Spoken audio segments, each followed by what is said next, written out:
আসসালামু আলাইকুম ও রহমতুল্লাহ। কালো পতাকাধারীর দল এবং মহানবী সাল্লাল্লাহু আলাইহি ওয়াসাল্লামের হাদিস।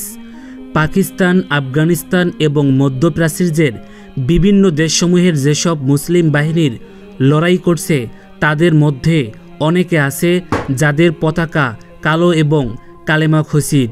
কালো পতাকাধারী নিয়ে মহানবী সাল্লাল্লাহু আলাইহি ওয়াসাল্লামের কিছু হাদিস আছে যা আমরা অনেকেই জানি না। ভিডিওটি শেয়ার করে দিবেন বেশি করে। পূর্ব দিক থেকে খুশরান থেকে কিছু লোক বের হয়ে আসবে যারা ইমাম মাহাদির খিলাফত প্রতিষ্ঠায় সাহায্য করবে এবং খিলাফত প্রতিষ্ঠা সহজ করে দিবে। সহিহ মুসলিম। যখন তোমরা দেখবে কালো পতাকাগুলো খুরসানের দিক থেকে এসেছে তখন তাদের সাথে তোমরা যুক্ত হয়ে যেও, কেননা তাদেরই মাঝে আল্লাহর খলিফা মাহাদি থাকবে। ওই দিক থেকে একটি দল আসবে। হাত দিয়ে তিনি পূর্ব দিকে ইশারা করলেন। তারা কালো পতাকাবাহী হবে। তারা সত্যের পূর্ণ ইসলামী শাসনের দাবি জানাবেন, কিন্তু তাদেরকে দেওয়া হবে না। 2 বার বা 3 বার এভাবে দাবি জানাবেন, কিন্তু তখনকার শাসকগণ তা গ্রহণ করবে না।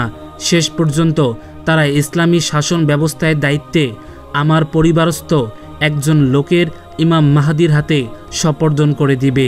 সে জমিনকে ন্যায় এবং নিষ্ঠার মাধ্যমে ভরে দিবে, ঠিক যেমন ইতিপূর্বে অন্যায় অত্যাচারের মাধ্যমে ভরে দেওয়া হয়েছিল। সুতরাং তোমাদের মধ্যে কেউ যদি ওই সময়ে জীবিত থাকো তবে অবশ্যই তাদের দলে এসে শরিক হয়ে যেও। যদিও বরফের উপর কোনোই ভর করে দিয়ে আসতে হয় তবুও তোমরা আসবে। শেষ পর্যন্ত আল্লাহ পাক পূর্ব দিক থেকে কালো পতাকাবাহী লোকদেরকে পাঠিয়ে দেবেন। যারা ওই কালো পতাকাবাহী লোকদের সাহায্য করলো আল্লাহ পাক তাকে সাহায্য করবেন। যে তাকে ছেড়ে দিল আল্লাহ তাআলাও তাকে ছেড়ে দেবেন।